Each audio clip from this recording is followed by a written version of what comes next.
Hey everyone, welcome back to the FantasyPros Football Podcast. I'm Bobby Sylvester, joined as always by Mike Tagliere. We're on Twitter at BobbyFantasyPro and at Mike Tagliere NFL. Tags, how's it going, man? It's going good. It's a good day. It's a Wednesday.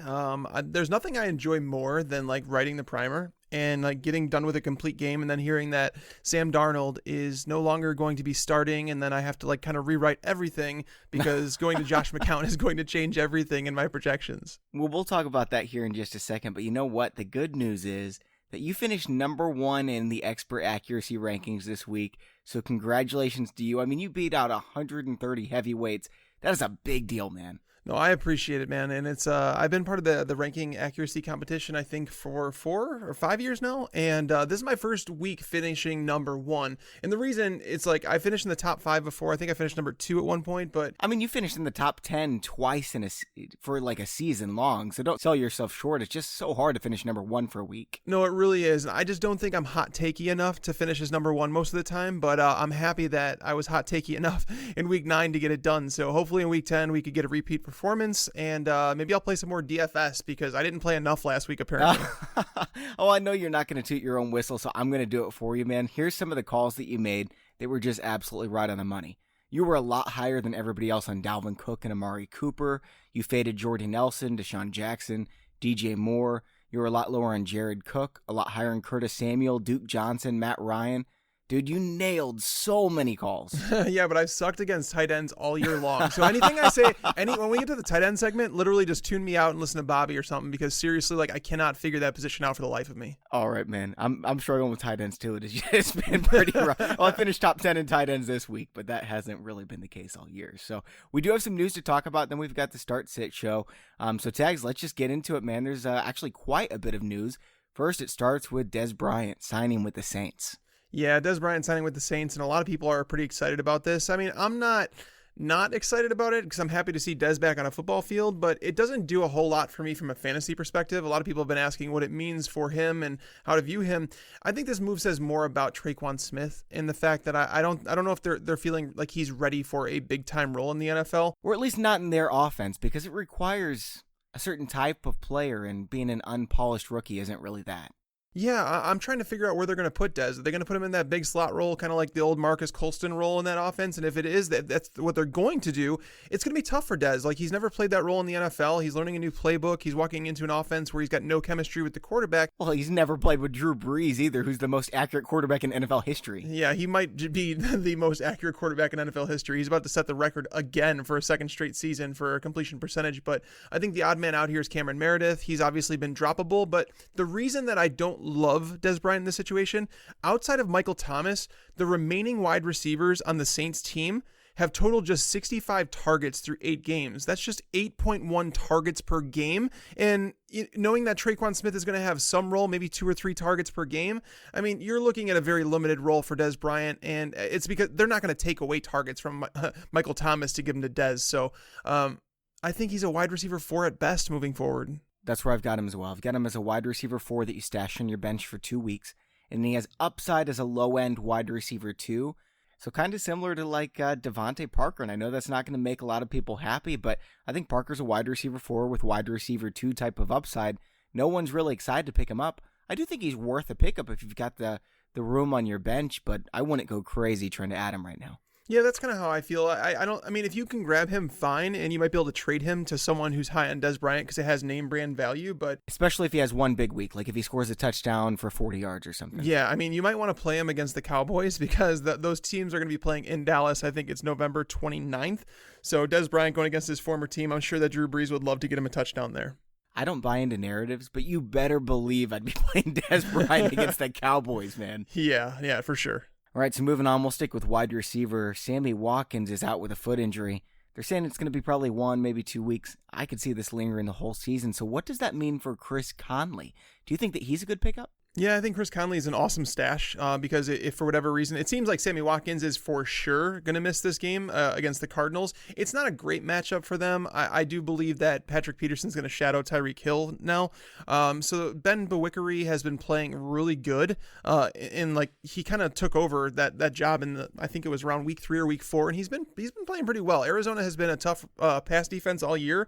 So I don't know if Chris Conley's going to have like an amazing week, but he walks into an offense that's scoring over 30 points per game. Patrick Mahomes is finding the open man. The scheme, it's difficult for defenses to get two defenders in the same vicinity as these wide receivers just because of all the different problems that they give you as a defense. So I think Chris Conley's worth an add, and if Sammy Watkins for whatever reason were to miss a couple weeks, he's definitely on like that wide receiver 4 radar. But keep in mind, they do play the Cardinals this week. They do have their bye coming up in week 12, so I wouldn't be shocked if they hold Sammy Watkins out until week 13. Agree. And this won't surprise you, Tags, because you know how I feel about Chris Conley, but it'll probably surprise some people. I mean, we've got plenty of new listeners. Like, I had people tweeting at me that didn't know that I like putting butter on my pizza. So there's some new people out there. They don't know that I absolutely adore Chris Conley. He is super talented. It's just been he needs the opportunity. He's going to get it this week. Like you said, I don't love the matchup, but if I had to choose between Conley and Dez Bryant, I'd rather pick up Conley.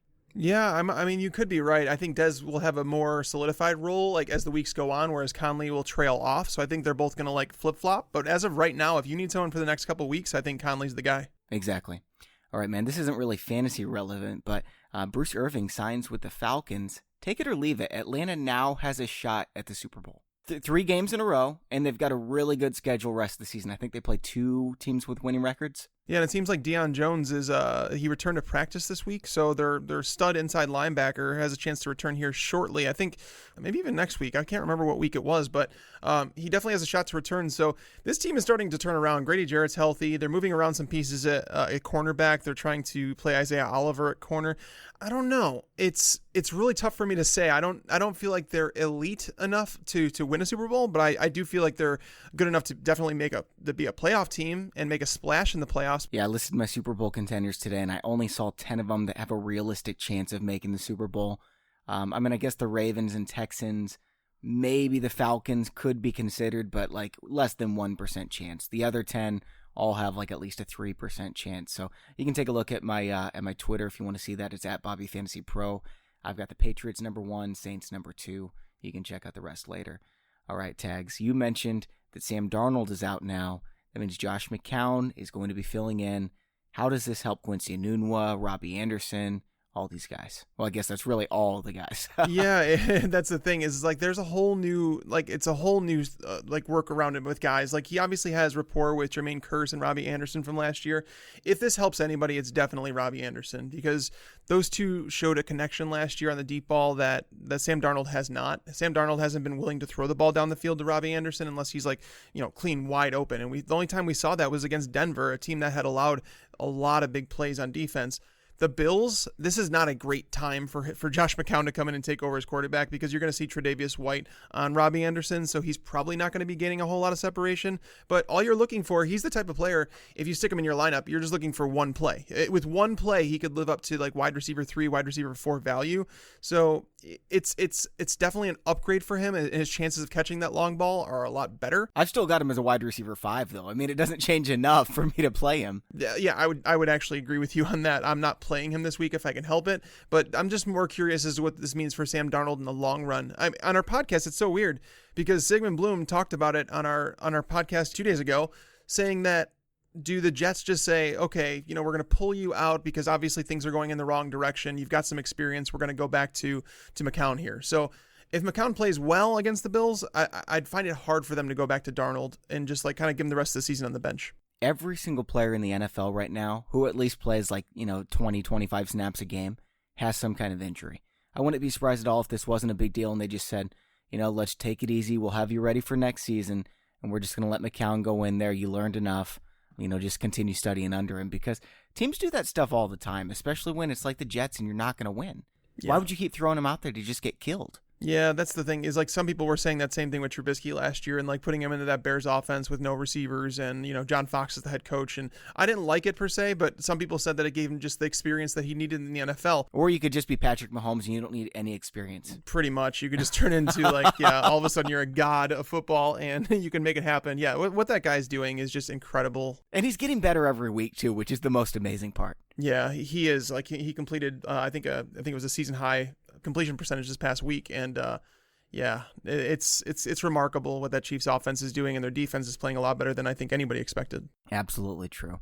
All right, man, we're going to move on here and talk about quarterbacks here in just a second. We'll go position by position, but first I want to talk about FanDuel. So, Tags, you were talking about how you wanted to play more DFS last week, and it seems every single week I think the same thing because after Sunday's games come in, I get all these tweets that come in. Hey, I won all this money. Somebody won $35,000 listening to our advice. He posted his lineup and was like, hey, thanks, man. It was like all the players we named. How does that happen? We do our research. Yeah, but why aren't we winning that money? Like I said, I should have played more. I know, man. Like I'm just busy with work where it's like DFS comes like secondary, where I sit down and actually make my own lineup. So yeah, I should have spent more time doing that. But I definitely had a good weekend with the family, so I can't be mad about it. Yeah, man. That is awesome that guy won that much money. Like, seriously, I'm not kidding. This has happened every single week. A bunch of people have won satellites. This guy won $35,000. Someone won $10,000 earlier this year. If you guys haven't tried DFS, we do a DFS show. It posts on Thursday nights, so you can listen to it on your Friday morning commute. And we talk about FanDuel and all these contests that they have going on. Like they've got the Sunday Million contest. They're giving away $1.8 million. Someone's going to walk away with $400,000 in that contest. There's going to be over 43,000 people that win prizes. So you can check that out. It is less than $10 to enter. It's called the Sunday Million on FanDuel. They've got a great app as well. And I absolutely love playing on FanDuel. It's a blast, man. For sure. All right, so moving on at the quarterback position this week.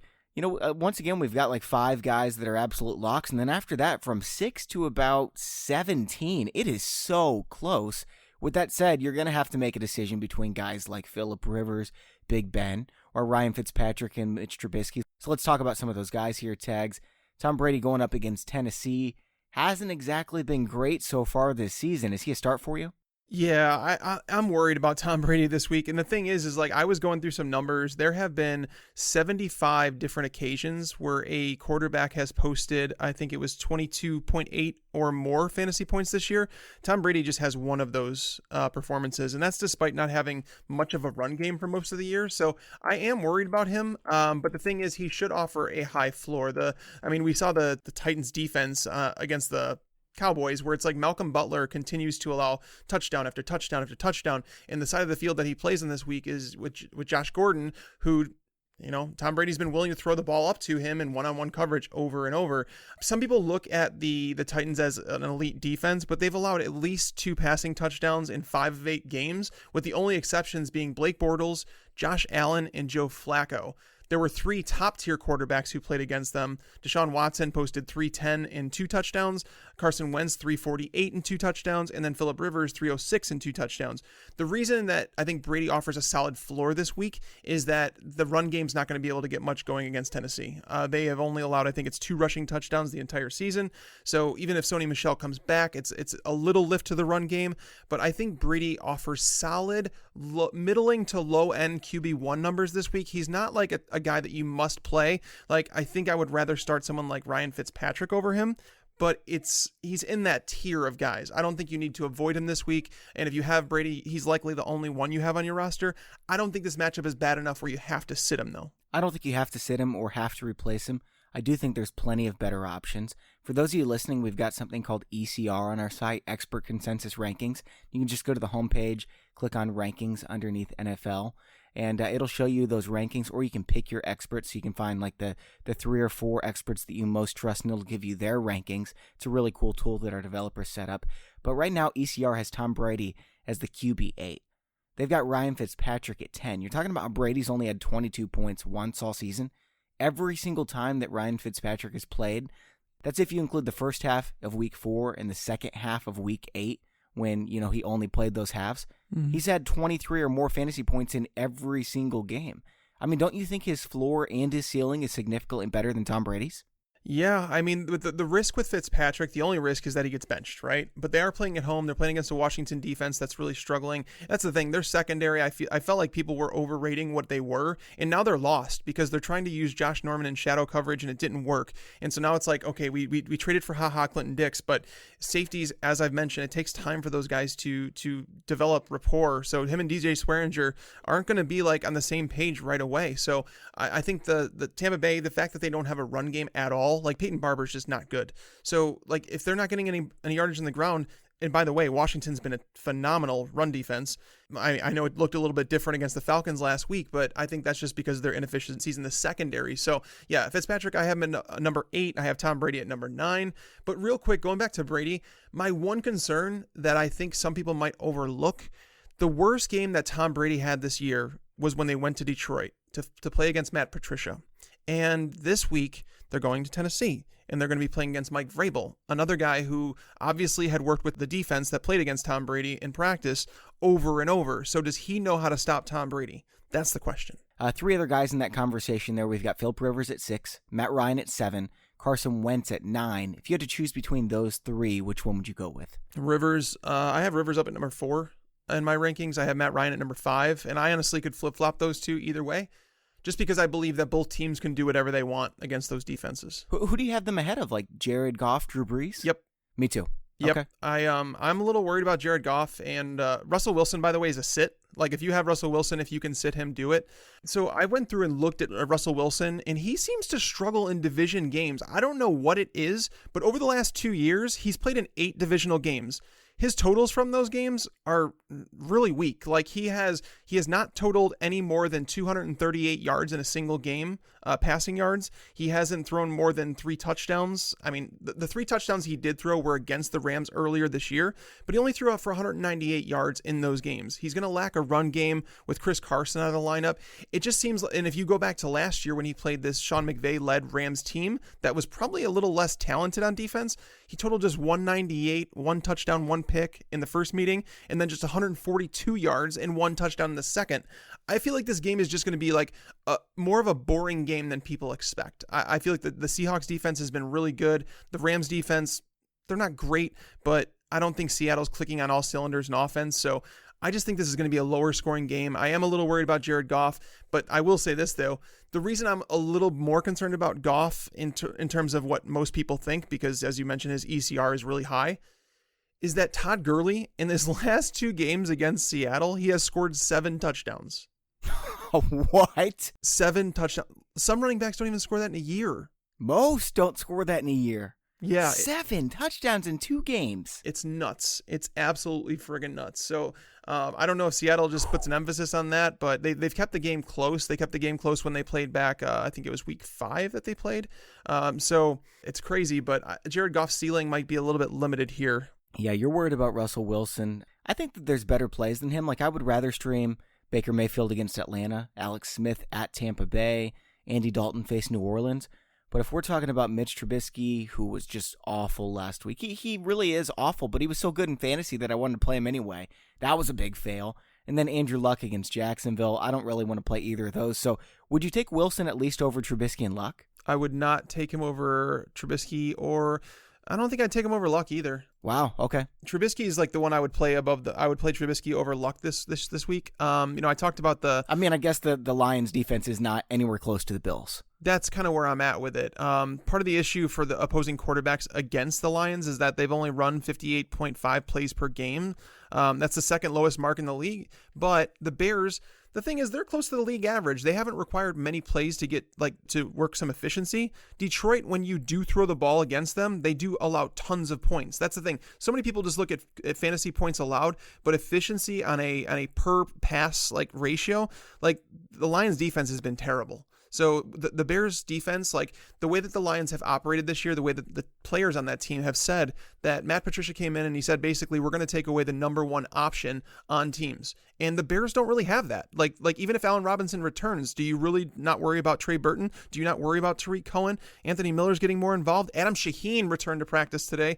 I think people are forgetting what he could bring to the offense. So Yeah, Trubisky, as we talked about this with the man in zone coverage, like Detroit does play a lot of man coverage, which could allow for some more rushing totals for Trubisky. I know that the Lions have not allowed a bunch of rushing yards, but I think it comes down to the competition they've played more than it's come down to scheme. So I actually have Trubisky right there at number 12 this week. Yeah, I've got Trubisky at 13, but I don't think I can play him over Russell Wilson. I just trust Wilson a lot more. I mean, I understand the divisional stats and everything, but it just seems a lot more risky with Trubisky. Like, how many times does Wilson just lay an egg? Well, I mean, earlier in the season, he did quite a bit. Oh, he only did once. He's been under 15 points just once. It was against Arizona. But that's the thing. So if you go back and you look at his game logs from last year, like Russell Wilson was playing like a man out of his mind. He threw the most touchdowns in football. But if you go, like, he was the hottest when he played against the Rams. So he played against them in week 5, 11.5 points. But then, like I said, over the second half of the season, he was throwing 3 touchdowns seemingly every single game. He was rushing a lot more. In that game in week 15, when he was in the middle of that hot streak, 14 of 30 passing for 142 yards and 1 touchdown. I don't feel good about him, but there's a lot of guys I don't feel good about. I mean, are you with me? Would you rather play Mayfield, Smith, Andy Dalton, any of these 3 guys in those great matchups? I would rather play Mayfield over Russell Wilson. Yeah, I think Baker's a solid play. Not Dalton and Smith, though? Dalton, without A.J. Green, I don't want to play him. I really don't want to play him. And as for Smith, and New Orleans is getting better as well. Yeah, and the thing is here's the issue, is that Alex Smith, I wanted to love him. I was going to have him as like my number 9 fantasy quarterback this week, but I've dropped him down to 15 because I'm a little concerned. He's now going to be down 3 starting offensive linemen. He just lost Paul Richardson for the year. So his starting wide receivers that you're looking at. Yeah, Crowder's banged up. Jordan Reed's banged up. Yeah. Chris Thompson's banged up. Vernon Davis should arguably be playing over Jordan Reed right now. So, I mean, I guess I would rather Jordan Reed be out for this game, to be honest with you, because I want to play Vernon Davis. I think Vernon Davis would be an awesome play. Agree. If Jordan Reed sits. But yeah, you just look at it and you're like, who is he going to throw the ball to? Like, Jamison Crowder is looking like he's out for another week. Josh Doxson's been a bust. He's a throw it up and get it, but they have to get down to the goal line for him to do that. And then it's like Maurice Harris, like, I feel bad for Alex Smith. I really do. Every single Sunday I used to play football in my friend's backyard. It was me and my friends against his dad and his dad's friends. And now they're probably like 60 years old. I think we could get those guys, put them as Alex Smith's receiver core, and put them against the Bucs, and Alex Smith would still throw for 302 touchdowns. So I have no problem starting Alex Smith this week. I agree. I like Baker Mayfield a little bit more. Smith and Dalton are pretty close for me. I've got them 12 and 14 right now looking at my list. Let's move on over to running back, though. And it's not as pretty as it once was. A lot of that is split backfields. We've got some injuries. We've got all the buys going on. So let's go on down to the guy that I've been getting the most questions about. What do we do with Leonard Fournette returning this week? You play him. Like, you don't think twice. You just play him. Kind of like Dalvin Cook last week? Yeah, kind of. I mean, the thing is, Dalvin Cook, I think, was going to be a little bit more eased in. I projected him to like lead that timeshare maybe by just a little bit, but it wasn't going to be by much. But Leonard Fournette, I believe that they legitimately held him out just for precautionary reasons. Like, we're going to hold you out through the bye, and then we're going to, like, balls to the wall, man. We're going to put you in there, and we're going to see whatever you can handle. But when they went 3-4, why wouldn't they bring him back then? Because they have to win every game from now. Because if they rushed him back again, then the same thing would have happened. Like, Fournette is like, that's the thing. He's like a sports car.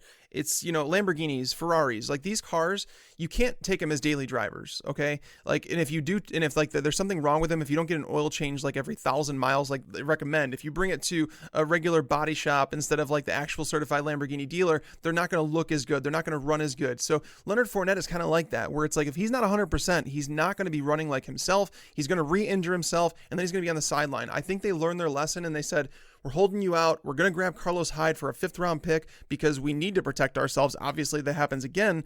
But after you've seen Carlos Hyde run for 11 yards on 6 carries, you should not be worried about him. TJ Yeldon is a receiving back. Like, he's still going to be involved in his role. But Leonard Fournette, I would be absolutely shocked if he finishes this game with anything less than 15 touches. So I have him up there as my number 17 running back, and I'm not scared about playing him. Yeah, I don't think 17's bad. I've got him at 19. That's where ECR is as well.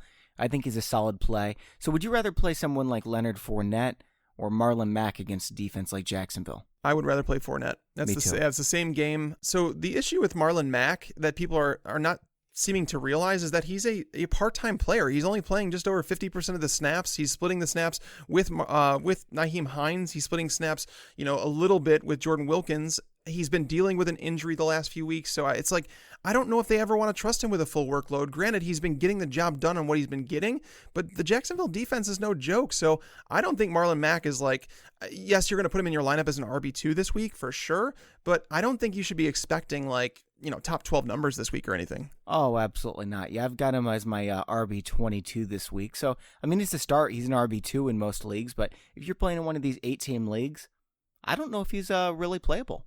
Yeah, like who would you start between him? Like, let's say you had Jordan Howard and Marlon Mack. Who would you start this week? Howard against the Lions, and it is not even close. No, that makes sense. Yeah, I've got Howard at 14. Adrian Peterson, I know he's not, going to have a big week every week. He had 17 yards last week against Atlanta, which was a huge bummer, but I think you roll him back out there. What do you do with Mark Ingram, though, Tags? Because, you look at his last 3 games, he's got 4, 9, and 2 fantasy points. Mark Ingram, I am playing. I am telling everybody to trade for him, like in every league that you can. The Bengals are legit terrible. They're legit terrible. They've now allowed 735 yards on their last 136 carries, which is 5.4 yards per carry. They've allowed 5 rushing touchdowns in the last 6 games. When you look at this game and you try and figure out how it's going to go, we know that Drew Brees has been traditionally a better option at home. And when they go on the road, they tend to run the ball a little bit more. So when you go into Cincinnati and it's like there's so many holes in this defense, Nick Vigil, one of their linebackers, is down. Vontaze Burfict is out. I don't know how long, but he's out for a long time. They lost one of their starting defensive tackles early in the season, and that's why you've seen these big yardage totals against them. Worrying about Drew Brees is like the first thing on everyone's mind, but in reality, the run game is what you should worry about. Kamara has out-carried Ingram 12-4 in the red zone over the last 3 weeks, and that's why so many people are concerned. But it was Ingram 3-0 in the game before that, and Ingram scored 2 touchdowns in that game. So I think it's been more game script. I think it's been more happenstance where it's like Kamara's been there, Ingram needs a breather, whatever. I think I would not be shocked if Mark Ingram scores 2 touchdowns this week. I wouldn't either. So where do you have Ingram rest of the season? Like, is he a top 15 running back for you? He is. He actually is. That's actually right where I have him for the rest of the season. That's exactly where I have him, number 15. Yep. But so I agree. I'm definitely trading for Mark Ingram if I have the opportunity. Let's go on down a little bit further to some more questionable plays. Sony Michel coming back from injury. Sounds like he's going to play. If he's not a game-time decision, do you definitely play him against Tennessee? It depends on your other options because Sony is not a great play. It's just the Tennessee defense is ridiculous. When you kind of look at it, there has been just one team of running backs, like not just one running back, one team of running backs who has scored 20-plus PPR points against them this year. And that was the Ravens running backs who scored 26.5. The bottom line here is that even if Sony comes back, the 26.5 PPR point ceiling that they've shown, like a lot of that's going to go to James White. So James White hasn't scored less than 14 PPR points in a game. So Sony is probably going to be eased back in. They're probably going to have a few trick plays with Cordarrelle Patterson.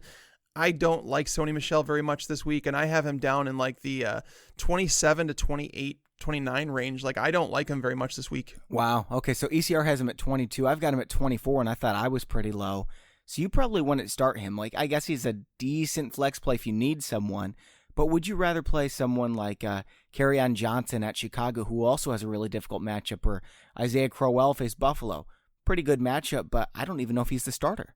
Yeah, again, with Crowell, I would be tempted to play Crowell, honestly, especially with Josh McCown. The offense should run a little bit smoother with a veteran presence there. I'd probably go Crowell against Buffalo, who's seemingly slowed down the last couple weeks in terms of the run defense. Kerryon Johnson and Sony Michel are in that same territory where I don't feel great about either of them. I guess I'd rather play Kerryon because he's not coming off an injury and I don't have to worry about his workload.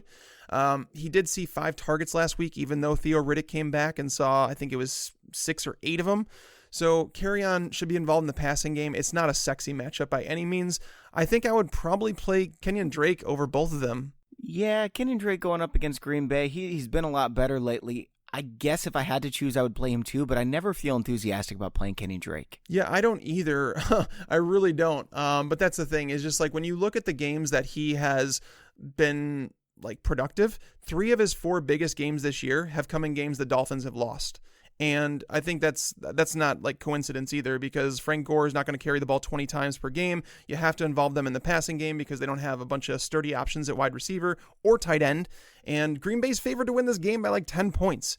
They're going to be down. He's going to be used in the passing game. He's going to see 6 to 12 carries. So I'm going to take Drake in a better matchup. Of all these guys we've mentioned, besides Leonard Fournette and maybe Marlon Mack, I would rather play Mike Davis for Seattle with Chris Carson out. I mean, we've seen Mike Davis with Chris Carson out twice, right? 25 touches against Arizona for 24 fantasy points. Then last week he had 22 touches, including 7 receptions. So if you're just banking on Los Angeles being up big time against Seattle, and you should, I think Mike Davis is really game script proof this week. Yeah, I went back and kind of looked at that. And so when Chris Carson goes down, or when Chris Carson has been held out of the lineup, it's been Davis with a 3-to-1 touch ratio over Rashad Penny. So, you're talking about a 75-25 split.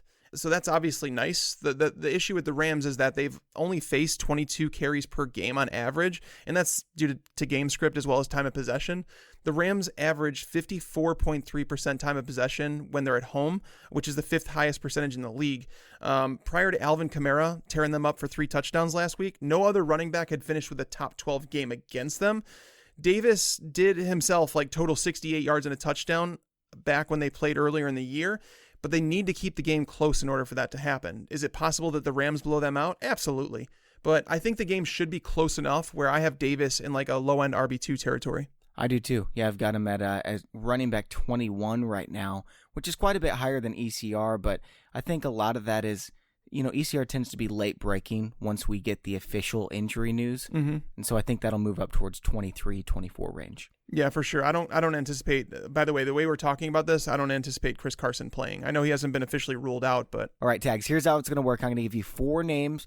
You pick one of them, and then we'll move on over to wide receiver.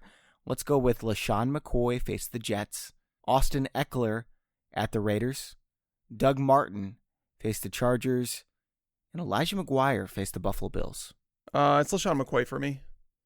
Really? Yeah, he's really sucked the last few weeks, but he's also played against some pretty tough run defenses. Like the Bears, I really didn't expect anything against the Bears from him. Like I had him down in like the RB30 range.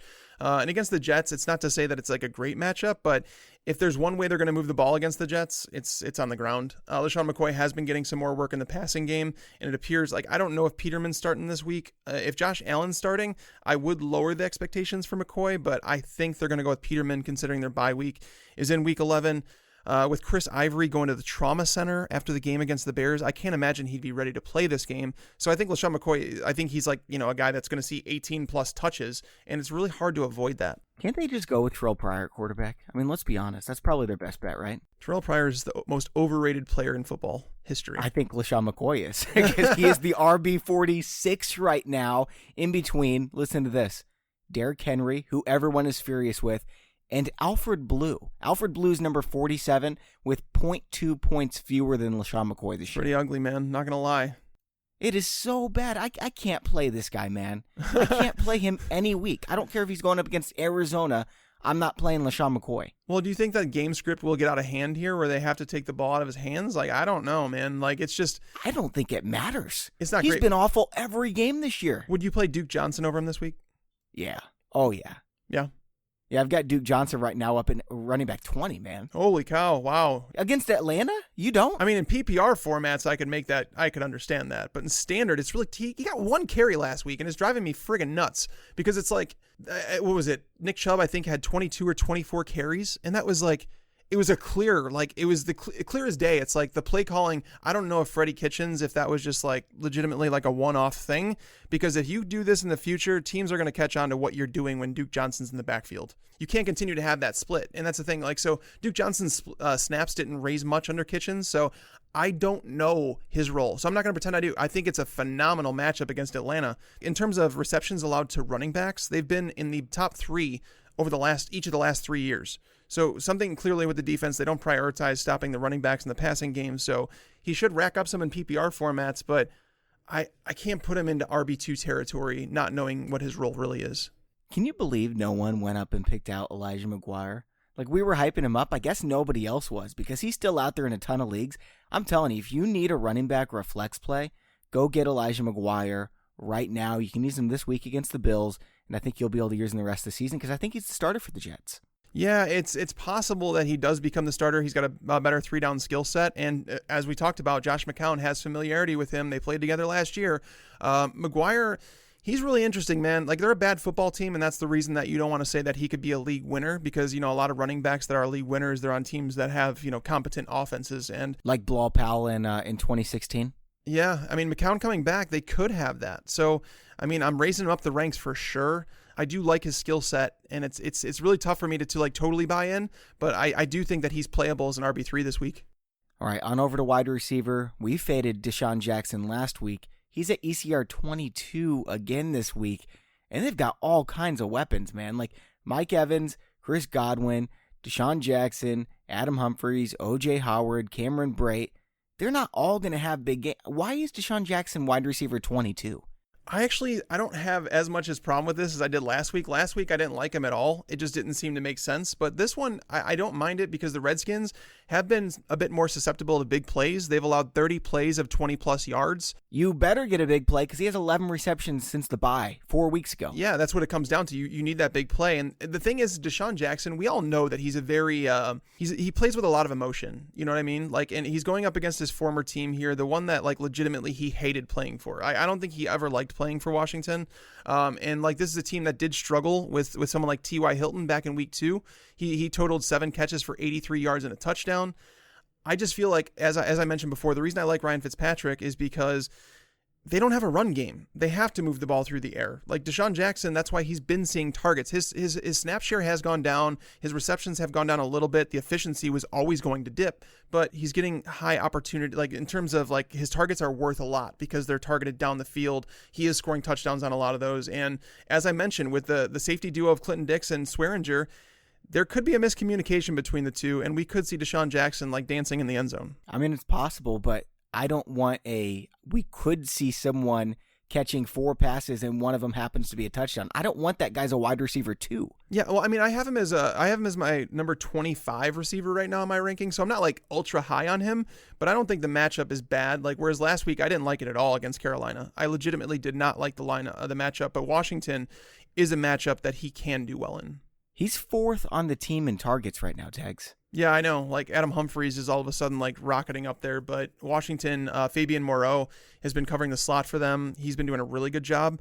Josh Norman, I don't know if they're going to use him to shadow Mike Evans, but I mean that would make sense if they're going to be using him in shadow situations. So, I mean, Chris Godwin hasn't really done much yardage wise. Like he's seeing those targets inside the 10-yard line, which are valuable, but I just think that this is a matchup where it wouldn't shock me if DeSean Jackson's the best performer on the Buccaneers. I get that for sure. I just can't put someone as wide receiver 2 who's 60th in the NFL in targets. Well, right, but like who would you start over him? Like would you start Corey Davis over him this week? Against New England? No, because Stephon Gilmore's going to be covering him. He's been awesome. Yeah. Yeah. I would start Tyler Lockett. Oh. Tyler Boyd, Devin Funchess, Marquez Valdez-Scantling, Amari Cooper. I'm with you on most of those, but like some guys that I think I'd play DeSean Jackson over are Corey Davis. I'd probably play him over Doug Baldwin. I'd probably play him. Golden Tate's close. Like that's a really close one. Like I don't know what to think about Tate quite yet. Tate is someone that we should probably talk about him because a lot of people are going to wonder what to do with him. Where do you have him? I'm just ranking him right with ECR right now, 34. I have him at 27. I'm not excited because it's his first game with the team. It's not like Amari Cooper where he's walking onto a team where he needs to be targeted. They don't need to target him. Why would they not, though? He's going to be open. It's Golden Tate. It's not like they designed plays for Golden Tate to get open. They just said, okay, do your thing, man. And then he was open. Well, that's the thing. It's like that's the reason that I kind of liked Corey Davis in PPR formats last week. I felt like he would offer a high floor. So what the Dallas defense has done is essentially played like this umbrella coverage where they're saying, we'll allow everything underneath, but we're going to stop you. And they've done that really well. And that's why they've allowed, I think it's only the second most fantasy points to wide receivers this year. So they've been really good, but in the slot is where I think they could do damage. Anthony Brown hasn't been very good. On 13 slot targets this year, he's allowed 118 yards, with 84 of them coming after the catch, which is where Golden Tate really excels. So the pass rush for the Cowboys has been really good. If he needs to dump it off, I just think this could be a game where Tate could do some work after the catch. I don't think he's like a lock to perform, which is why I have him in wide receiver 3 territory, but the matchup is really good. Tags, I can't understand why Amari Cooper's all the way down at 31 for ECR. I mean, it's pretty clear the Cowboys want him to be their number one receiver. He's extremely talented. This is a good matchup against Philadelphia. I've got him as a wide receiver 2, and it's really not even close for me. Yeah, I have him in the wide receiver 2 territory as well. It really makes no sense. I mean, we saw him in his first game where players typically in their first game with the team don't perform very well. Like, we had a follower, and I thank you for that on Twitter. I wish I remembered your name. But he did tweet at us and let us know, he went through the games where players were traded and what they did in their first week, and nobody was performing. But Amari Cooper did. He looked really good, and he looked comfortable. Like, that's the best way to put it. Dak Prescott did force the ball to him in the red zone. It resulted in an interception. It was double coverage. There was nothing Cooper could have done about it. But this week, the Eagles are likely going to be down 2 of their starting cornerbacks in Jalen Mills and Sidney Jones. They're not great cornerbacks by any means, but the fact that they're starting kind of tells you who's behind them on the depth chart. I do expect Ronald Darby to cover Amari Cooper the majority of the time. And Darby's a good cornerback, but he's not great. Like, the way I can best describe him is he's a physical cornerback that could do well in contested situations. Like, you don't throw the ball up to a wide receiver and expect Ronald Darby to allow that catch. Like, he's been really good in those situations, but he does bite on a lot of like double moves, whereas Amari Cooper, we've seen that. Like, he is a route technician. Like, he can create separation, and I do believe that happens. Like, Devin Funchess made Ronald Darby look stupid when they played a couple weeks ago. And if Devin Funchess can do it, I know what Amari Cooper can do. So, yeah, I don't know why. Funchess is a good football player, but you're right. He shouldn't be doing that to anyone. Yeah, that's the thing. Is like Funchess is good in tight windows. Like, he's actually a really good contested rate receiver. He's not fast, but he's getting it done. But either way, the Eagles, with their starting cornerbacks in the field, they've allowed 7 top 15 performances out of wide receivers. So, yeah, I mean, I like Amari Cooper here. I don't see a reason not to. All right, let's play the 1 out of 3 pick'em game here. Taylor Gabriel faced Detroit. Allen Robinson's probably coming back. Traquan Smith, now that they've got Dez Bryant at Cincinnati, and then Mohamed Sanu at Cleveland. Oh, man, I don't like this one. Me either. That's why I picked it, because like everyone's asking questions about these 3. I guess I'll go with Sanu. He's part of the best offense. I mean, Gabriel, the concern with him, I don't think it's like a bad matchup for him, but I think Miller may have passed him up. I think it came down to matchups, though, because Gabriel's had a few tough matchups. The weather was not cooperative a couple weeks ago, but Gabriel did, towards the end of that game, he came down with a little knee issue. I think he's going to be limited throughout the week. I think they're expecting him to play, but it's a little concerning for a guy that relies so much on his speed. So I did lower him a little bit. Sanu has been dealing with a hip injury. He's been playing through it. He did see 5 targets last week compared to just 2 targets the prior 2 games. So he's slowly working his way back in. Cleveland's secondary is, I don't even know what they're going to do. They just put E.J. Gaines, one of their starting cornerbacks, on the IR. Denzel Ward is probably not going to play this week. They just put Christian Kirksey, one of their linebackers, on IR. There's so many questions, so I'll go with Sanu here because, as I mentioned, the Falcons can kind of choose what they want to do against the Browns. I'm picking Traquan because of the matchup. I think that it's the best matchup going up against Cincinnati. I think that's going to be more of a shootout than Atlanta at Cleveland. And Cleveland's given up a fair amount of yards, but keep in mind they've also played like an extra game and a half because of all their overtime. So I've got Traquan Smith of the 3. It's all really tight. I wouldn't feel great about playing any of them. I've got them all in the low 30s range, so solid flex plays. Let's do it again here. Pick 1 out of 3. Mike Williams at Oakland. Marquise Goodwin at the Giants. And DJ Moore at Pittsburgh. This one's tough. It's definitely not Mike Williams for me. I don't want to play him. He's touchdown or bust. He's like Kyle Rudolph, but instead of at tight end where everyone's bad, you're at wide receiver where you've got 50 options. Yeah, Tyrell Williams has been like the guy who's been playing a bit more efficiently, but Mike Williams did score like a highlight reel touchdown last week. It was really impressive. Oh, it was great. Yeah, but he only had 3 targets again. He's got 1 reception in 4 of his last 5 games. Exactly. I actually wrote that in the primer too. Oh, really? Yeah, that exact stat. So that's the reason that he's lower in my rankings as well. I mean, I guess I'd probably go with DJ Moore and just kind of hope that Pittsburgh puts some points on the board like they usually do at home and that Carolina has to throw the ball. Why did he only get 3 chances, though?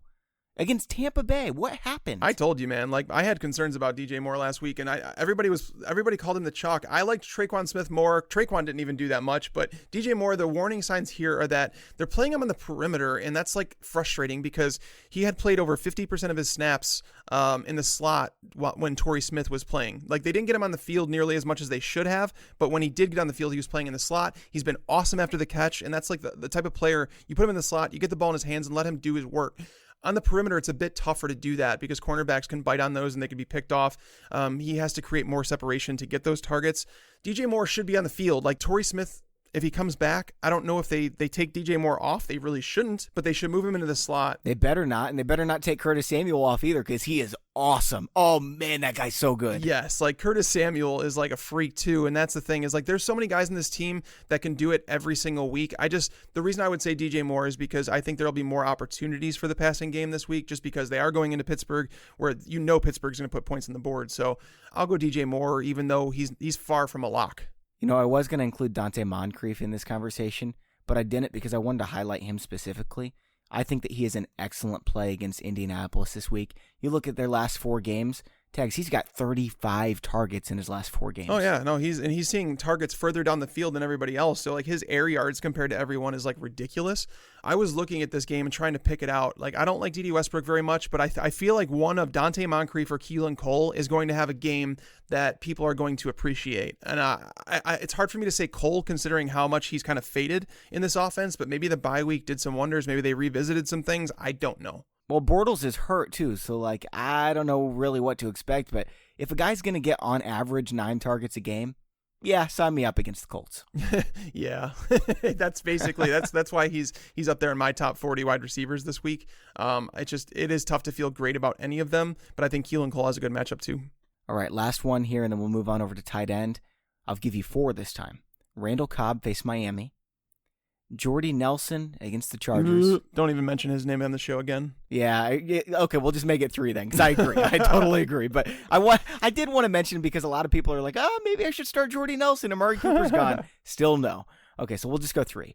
Randall Cobb face Miami. Mm-hmm. Maurice Harris at Tampa Bay. Quincy Enunwa face Buffalo. You know what? I'm going to throw in a 4th too. Devontae Parker at Green Bay. Let's do it. Ooh, that was the wild card. That one's close. It's between Maurice Harris and Devontae Parker.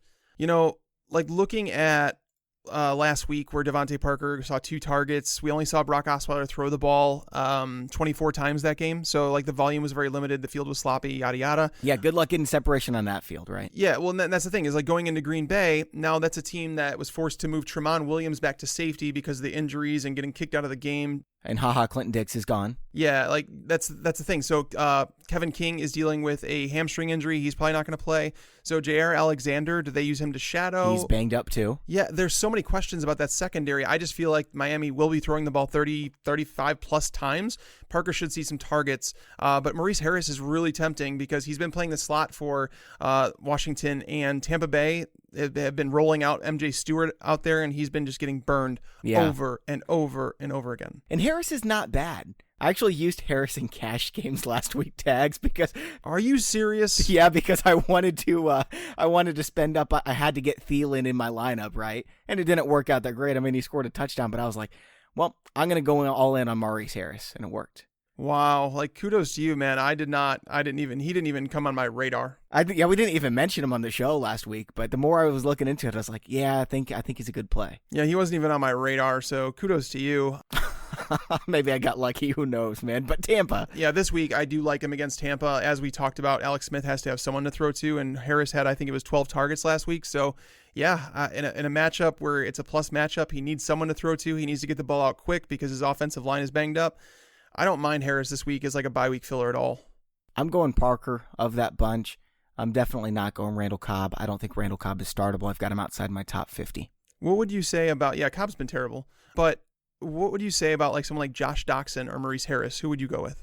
That's really close, man. I would go with Harris because I think that he has a safer floor. Mm-hmm.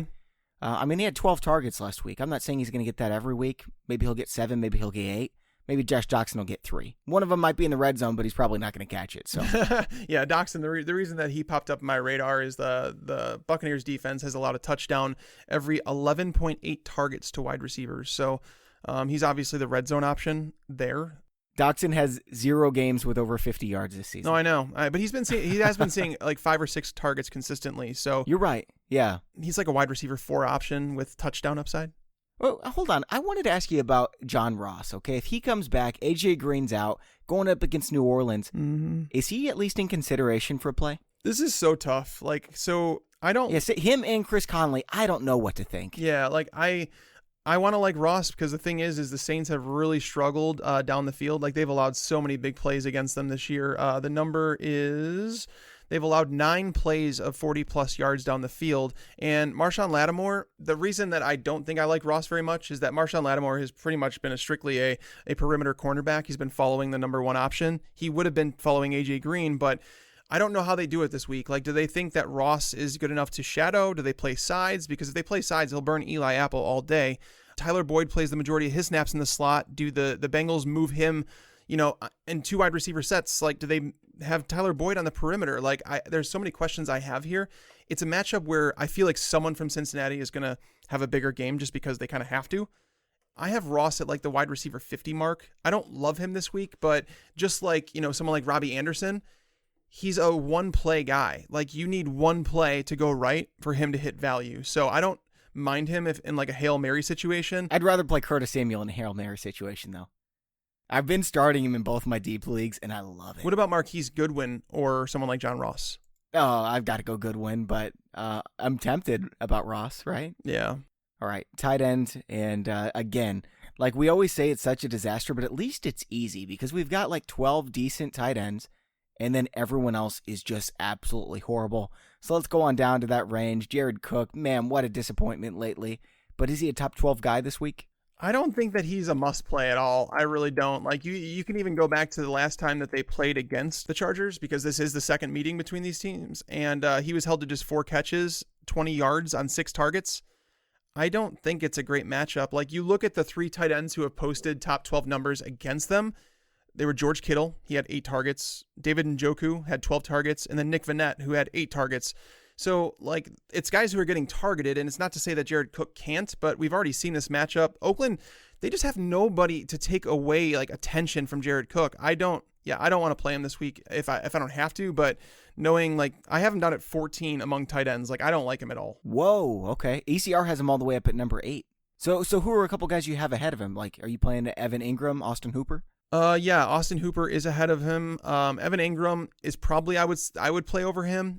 San Francisco, the matchups they've struggled against tight ends are when there's wide receivers who can kind of take the attention away, and obviously Evan Ingram has that with Odell Beckham and Sterling Shepard. And Ingram did have 9 targets before their bye. Yeah, exactly. Well, it was a season high for him. He only turned them into 5 catches for 25 yards.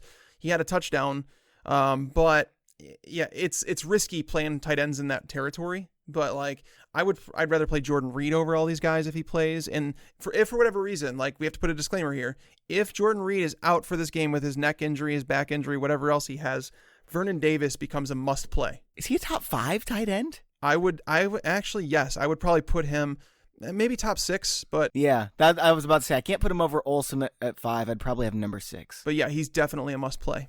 Yeah, I think so as well. David Njoku, I know he hasn't been all that great yet, but you definitely play him against Atlanta. Jimmy Graham against Miami, same kind of thing.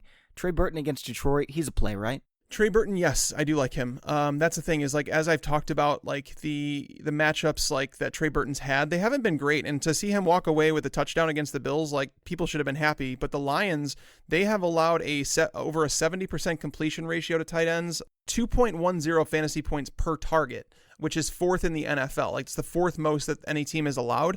And the reason that they show up is like they're outside the top 12, like in terms of what teams have scored against them. They've only faced 47 targets to tight ends. Like teams just haven't thrown the ball very much against Detroit.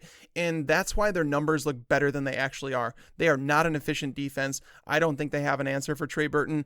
I actually think that he's a rock solid tight end 1 this week. I've got him as my tight end 7. And, it's all pretty close between number 3 and number 7. So he could be interchanged anywhere in there.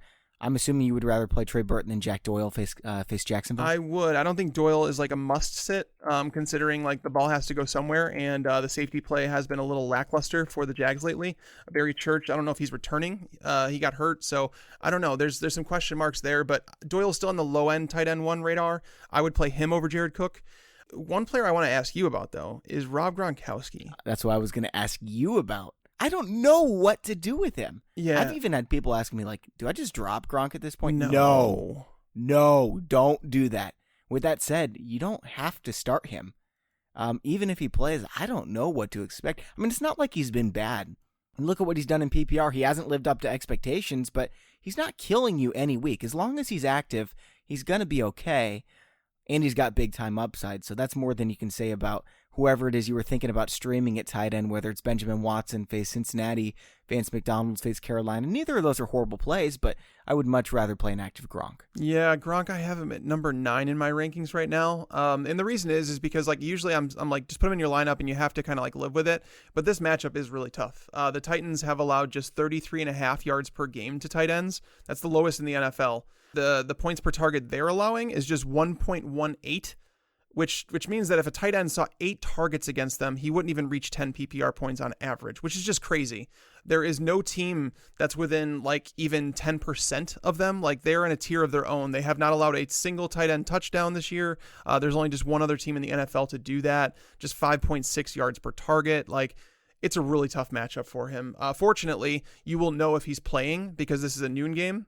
So it's been really rough with Gronk, but yeah, I mean, if you're choosing between him and someone like, Austin Hooper or, Jared Cook or Vance McDonald, I'd rather take my chances with Gronk.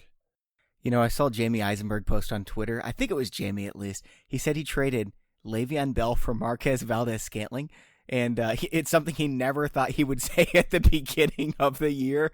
And it's, I think it was actually a good trade on his part. I've got another scenario for you like that, okay?